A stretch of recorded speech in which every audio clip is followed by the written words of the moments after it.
जय हिंद दोस्तों, कैसे हो आप सभी। उम्मीद है आप सब अच्छे होंगे और आपकी तैयारी भी बहुत चल रही होगी। दोस्तों यहाँ पे जो सीडीपी का प्रैक्टिस सेट चलता है, तो उसी वीडियो में आज का ये जो फर्स्ट क्वेश्चन है वीडियो का, तो आपके सामने है। इसका आंसर कीजिए आप, क्या होगा करेक्ट आंसर। तो यहाँ पे क्वेश्चन क्या कह रहा है, क्वेश्चन को पढ़िए आराम से और आंसर बताइए। तो यहाँ पे कह रहा है जिन टोटल टोटल जो क्वेश्चन है, तो क्वेश्चन जो है तो ये पियाजे से लिया गया है, ठीक है। टोटल पियाजे के सिद्धांत से है।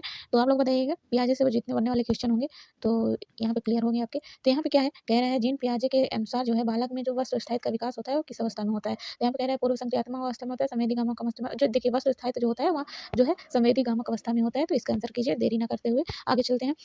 क्वेश्चन नंबर सेकंड कह रहा है यहाँ पे पियाजे के अनुसार वह अवस्था जिसमें बालक आत्म केंद्रित होता है, ठीक है। तो क्या कहलाता है, आत्म केंद्रित होता है वह क्या कहलाता है। तो यहाँ पे कह रहा है संवेदीगामक होगा या फिर मूल संक्रियात्मक होगा या पूर्व संक्रियात्मक होगा। औपचारिक तो होने से रहा, ठीक है। तो यहाँ पे जो कह रहा है आत्म केंद्रित जो होता है, तो यहाँ किस पे होता है, तो यहाँ पूर्व संक्रियात्मक अवस्था में होता है, ठीक है। तो यहाँ पे जो हो जाएगा इसका आंसर, तो ये पूर्व संक्रियात्मक अवस्था हो जाएगा। फिर आता है नेक्स्ट क्वेश्चन, कह रहा है क्वेश्चन नंबर थर्ड कह रहा है यहाँ पे, यदि कोई बच्चा है वह जो यह समझने लगता है कि मिट्टी की जो एक गेंद को लंबा करने पर मात्रा नहीं बदलती है, ठीक है, वह मात्रा नहीं बदलती है, तो यह किस संकल्पना को दर्शाता है। तो यह किस संकल्पना को दर्शाता है, कह रहा है वर्गीकरण होगा, अनुकरण होगा या आत्मकेंद्रिता होगा या संरक्षण होगा। तो यह जो हो जाएगा इसका आंसर, यह संरक्षण होगा, ठीक है। फिर अगला आता है क्वेश्चन नंबर 4 आ गया आपके सामने, इसका आंसर बताइए। कह रहा है पियाजे के अनुसार जो है तर्क संगत सोच का विकास जो अमूर्त विचारों पर आधारित होता है वह किस अवस्था में होता है। तो आप सब जानते हैं ये है औपचारिक संक्रियात्मक अवस्था, ठीक है। तो इसका आंसर हो जाएगा डी। फिर अगला आता है लास्ट क्वेश्चन आपके सामने यहाँ पे, तो इसका आंसर बताइएगा।